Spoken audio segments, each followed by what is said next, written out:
Welcome back, Trinidad and Tobago. While we continue with that theme, World Environment Day, the United Nations Association of Trinidad and Tobago commemorates United Nations World Environment Day 2018. Joining us on set, we have the president of that association, Ray Brathwaite, and we also have the vice president, Tyrone Thomas. Gentlemen, good morning and welcome. Thank you, Ms. Barrett. Thank you for having us here. It's a pleasure. Now, how long has this organization been around? Well, it was inaugurated on October 24th, 1996. Our office is on Woodford Street, Port of Spain. Our mandate is quite simple: to bring the United Nations to the people and the people to the United Nations.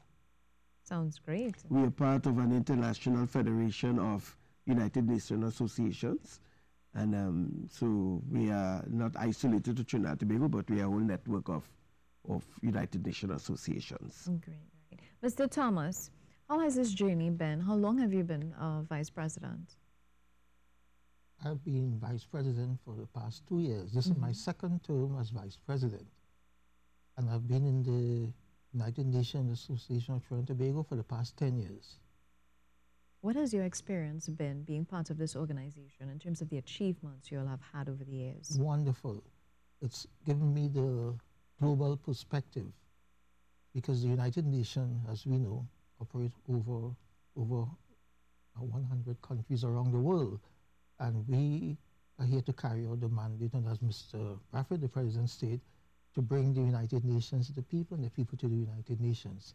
And I can bear testimony to it. It's been manifested by our projects and our reaching out. As, for example, what we're doing this weekend on Saturday, we are incorporating all the sustainable development goals into a project, and we're heading for Moruga with a team of environmentalists, students, members of the United Nations Association, and all associates. We will have a contingent of about 100. 50 on tour, and we'll meet another 50 in Moruga.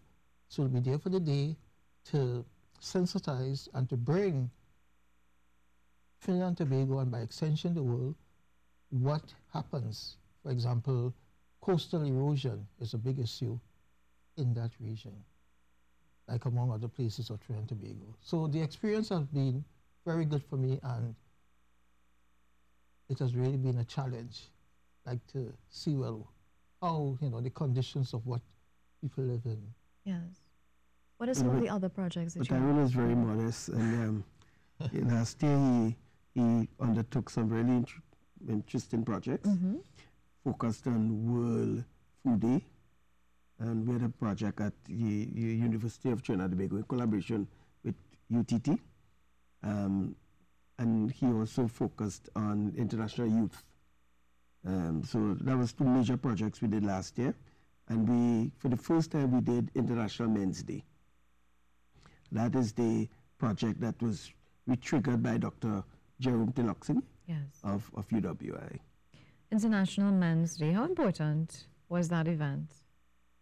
Well, a reality for us in Trinidad and Tobago is that if you say International Women's Day, the place will be flooded. If we say International Men's Day, it's really a pulling feet without the necessary medication. So it was very successful, but it did not attract as much as we had anticipated.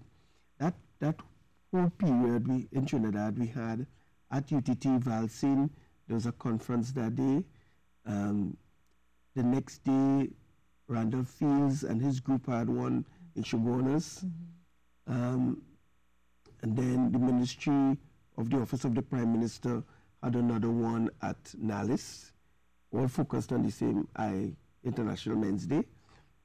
So the one that had the most attendance was the one at UTT, because institutions brought in their people, while the others were after hours and voluntary participation, etc.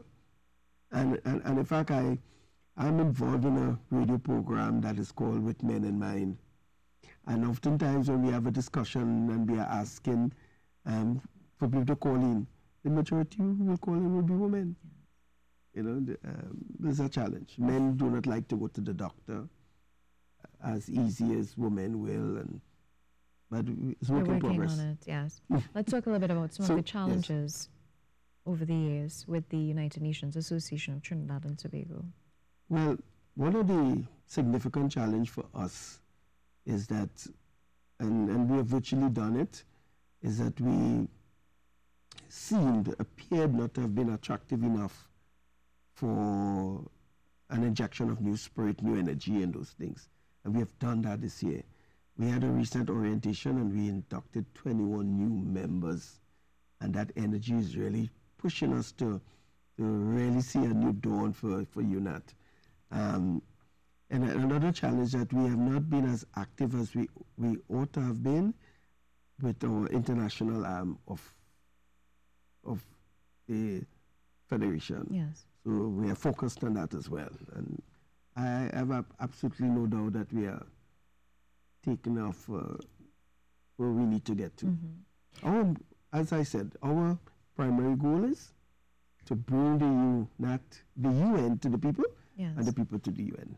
So. When we talk about people being environmentally friendly, we just had an interview here. I listened, yes. And, you know, we in fact, coincidentally, I understand exactly what the Toruba people said about the environment and the location of the landfill. Yes. Because I spent 9 years as the executive chairman of SUMCOL, and therefore would have had to receive on many occasions concerns from them with respect to illegal dumping and those things. Regrettably, we tend to feel that illegal dumpers are the poor people of this country. But to get there, you have to have mobility. You have to be mobile. It is the people with the haves that dump. Regrettably, that's the fact. One of the things that we did is the removal of illegal dump sites, all on the back of Toruba and those places. And when we go there, it is expired treadmill machines, expired microwave ovens. It is bottles, empty bottles of champagne and those things. And so expired and broken goods. Yes, expired and broken goods, and illegally dumped. So some people choose not to do what's proper, and they dump, and therefore nice communities like Toruba will end up being the place where people will go and dump illegally. It's really a nice place to Toruba. Yes, and Tortuga, yes. There's fresh oxygen up there. When you're up there, breathe nice oxygen. Mr. Thomas, do you agree that our population is not very environmentally friendly? Yes, I do, to a large extent. And one of the factors why this is so is because from an early stage, the students, are not taught the necessity as well as the importance of keeping clean, keeping the environment. And the Sustainable Development Goal number 11, it speaks about sustainable cities and communities. You have to be able to look at life and see how our good health and well-being can be affected, as in the Sustainable Development Goal number 3. So it's really a crisis here, and that's why we, as the United Nations, is heading in the direction of education, because we have an education committee and we'll be working at the schools to try to instill good, healthy lifestyles in terms of environment and also, well-being. In fact, one of the projects we will be doing this year through the Education Committee will be focused on the 17 Sustainable Development Goals. It will be a combination of a debate, spoken word, and an art competition. And it will culminate on October 24th this year. Wonderful. What are your closing comments at this time? What would you like to say to those looking on and listening? How do we be part of this particular event, Saturday, 9th June 2018? Okay. We are leaving Grand Bazaar at 8 a.m., heading for Moruga. The public is free to follow, because we have 2 buses will be taken off, but then you can come in your vehicle and follow us to Moruga and have a first-hand view of what's happening out there. I've been there recently, and it's really critical. There was some landslides and houses that collapsed. Even the rocks are moving in that region because of the erosion. And as we say, we enter the rainy season now. Yes. What is it? That Friday it started, last Friday, rainy season. And hurricane season as well.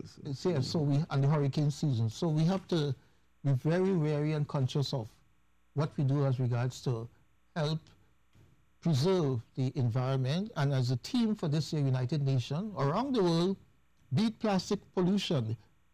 And we added, help prevent coastal erosion. Great. And Mr. Brathwaite, what are your closing comments? Well, in line with the theme, beat plastic pollution, we have a crisis. We have a crisis across the world. There's a case where a pilot whale in Thailand, when it died and they examined it, 80 pieces of plastic throughout this is our turtle season. And when a plastic bottle is floating in the water, the turtle cannot discriminate and say it's a plastic bottle. They will see that as jellyfish, and therefore the danger. So I'm just making the appeal. Yes. Let us treat our planet. This is the only place that we have to live. Let's treat it properly. Great. Thank you so much, gentlemen. Well, news is up next. Stay tuned.